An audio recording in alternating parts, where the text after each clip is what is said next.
A gente está de volta e a gente vai falar sobre o julgamento de um caso de violência no Rio. 12 testemunhas foram ouvidas hoje no processo sobre a morte da advogada Tatiana França Corrêa, de 35 anos.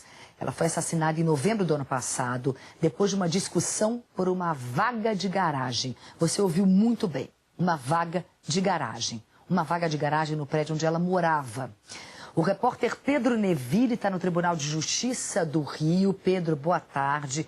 Vamos relembrar um pouco esse caso? Em que pé que está esse julgamento?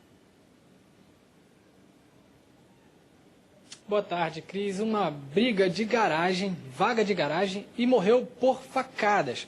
Boa tarde, Cris. Boa tarde a todos que nos assistem. 12 testemunhas, como você falou já, prestaram depoimento na audiência de instrução e julgamento, que acontece agora aqui no Tribunal de Justiça do Rio de Janeiro.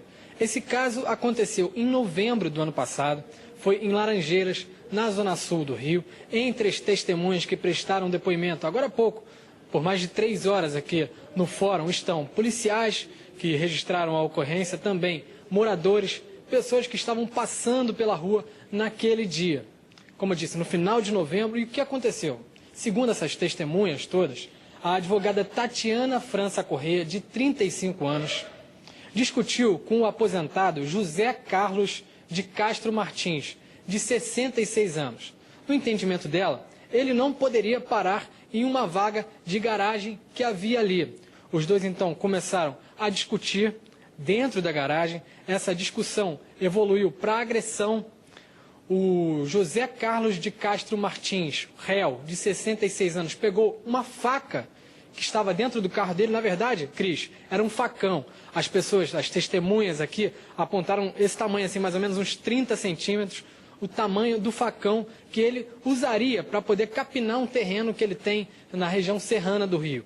Puxou um facão, começou a atingir a moça e, nesse momento, o réu presta depoimento. A gente saiu aqui para poder entrar ao vivo, ele está prestando depoimento numa salinha bem perto daqui. Ele disse, no início do depoimento dele, que ele pegou a faca para assustar a moça, porque ela teria partido primeiro para cima dele em posição de boxe, e ele, sem saber o que fazer, pegou o facão no carro dele e, para assustar a moça, deu um golpe no braço dela. Evoluiu, foi parar no meio da rua, teve gente que tentou impedir. Esse senhor, segundo as testemunhas, chegou a ameaçar também essas pessoas que tentaram impedir. Acertou vários golpes na moça, que acabou sendo hospitalizada e morreu 2 dias depois, Cris. A gente vai ouvir agora o que a mãe dessa moça disse, ela que está aqui acompanhando essa audiência de instrução e julgamento. A minha filha foi assassinada por uma discussão de vaga de garagem. Quer dizer, a vida não vale mais nada. Eu espero que a justiça dos homens também se faça, porque a justiça divina, eu tenho certeza que será feita. Bom, Pedro, muito obrigada. Eu vou conversar agora com o antropólogo Fred Lúcio, ele é professor da SPM, Escola Superior de Propaganda e Marketing de São Paulo. Professor, boa tarde. É muito triste ter que ouvir um depoimento desse. Eu acho que a primeira pergunta que vem na cabeça de todo mundo, né, em relação a uma atrocidade dessa, o que leva um ser humano a perder a cabeça a esse ponto? Boa tarde, Cristiane. Bom, acho que tem essa questão que leva a gente a pensar do ponto de vista pontual desse indivíduo especificamente, né? Aí eu acho que uma abordagem, uma análise um pouco mais próxima da individualidade dele. Mas eu acho que tem uma questão que a gente precisa pensar, que é que tipo de sociedade nós estamos construindo que leva as pessoas a ter esse tipo de atitude, né? Eu acho que aí tem um ponto que a antropologia, que as ciências sociais podem ajudar a gente a pensar, que é a questão da violência e da banalização das atitudes de violência que levam a própria banalização da vida, como disse a mãe da moça que morreu, né? Então, você tem uma explicação que é a descompensação desse caso, do indivíduo particular. Ele teve um surto. É claro que é bom que o ouvinte entenda que existe uma diferença entre explicar e justificar a atitude. São duas coisas completamente diferentes, mas nós precisamos entender o que leva o indivíduo a fazer isso. Então, você tem um componente por um momento de fúria, etc. Isso efetivamente está claro nessa atitude, porque as pessoas discutem, as pessoas debatem, mas ninguém chega, ou pelo menos pouquíssimas pessoas chegam à violência.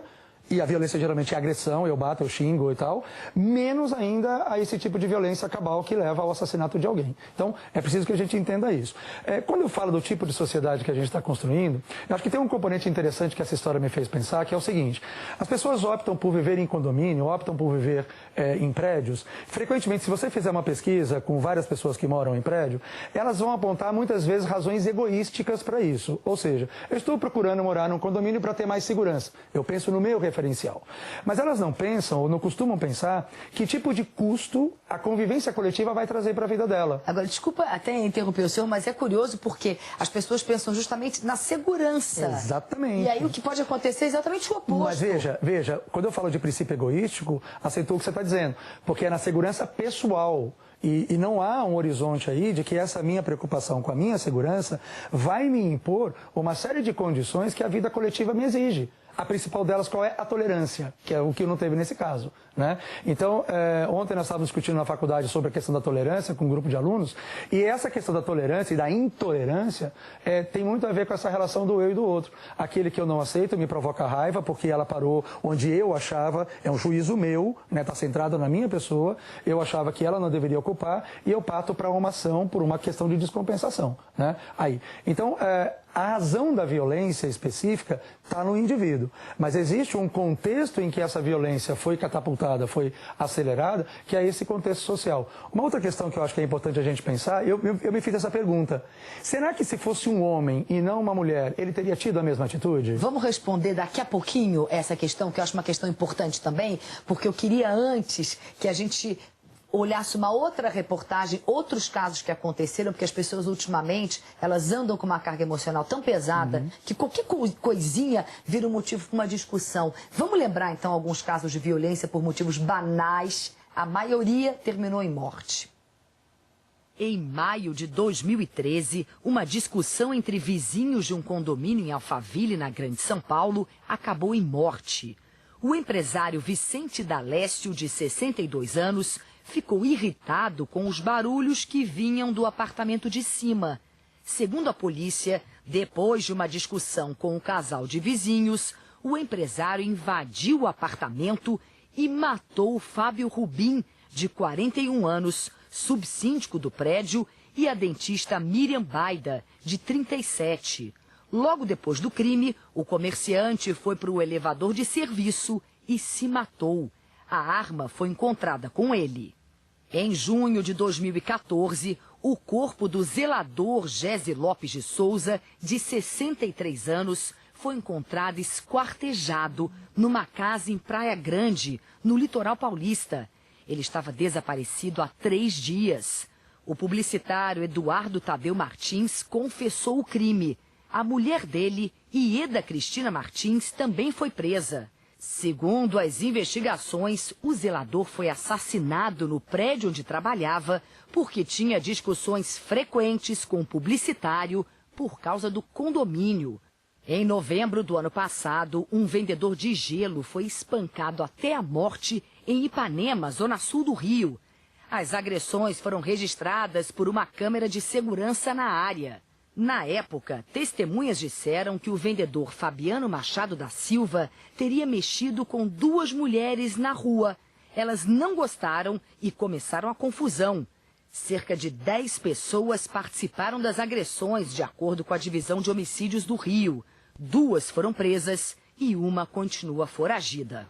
Em janeiro desse ano, o frentista de um posto de combustíveis em 3 ranchos, no sudeste de Goiás, foi agredido por um vereador da cidade. Uma câmera de segurança registrou a violência. A imagem mostra o frentista levando socos de 2 pessoas. Elas é o vereador João Batista Ferreira da Fonseca. O rapaz disse à polícia que o vereador queria abastecer o carro e pendurar o valor da conta no nome do prefeito. Como o frentista se recusou, ele foi agredido. O político está respondendo na justiça por lesão corporal. Mas, professor, então, vamos voltar àquela questão que o senhor falou que ficou pensando naquele assunto. Em relação... primeiro caso que a gente estava falando, era uma mulher, né? Exatamente. Naquele caso especificamente, eu fiquei pensando sobre isso, por quê? Porque existe uma questão aí muito forte da relação de poder do homem sobre a mulher, ainda que é uma realidade na sociedade. Embora esses outros casos mostrados não mostrem isso, mas a gente tem uma questão que eu acho que choca nesse caso, além da violência, que a violência em si já choca, que é a banalização, que é a banalidade, melhor dizendo. São os motivos torpes, os motivos bobos que levam as pessoas a isso. Como eu me lembrei agora daquele caso do surfista em Santa Catarina, que também foi morto por uma questão de água, né, de vazamento de água, enfim. E pessoas que se matam no trânsito, por discussão de trânsito.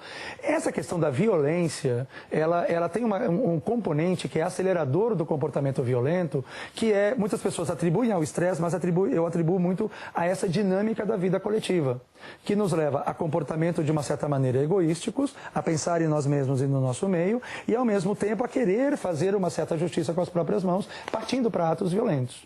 Sim, muito obrigada, professora. Agradeço muito a sua presença aqui. Conto sempre com o senhor aqui quando for possível. Obrigada, boa tarde para você. Boa tarde, eu que agradeço.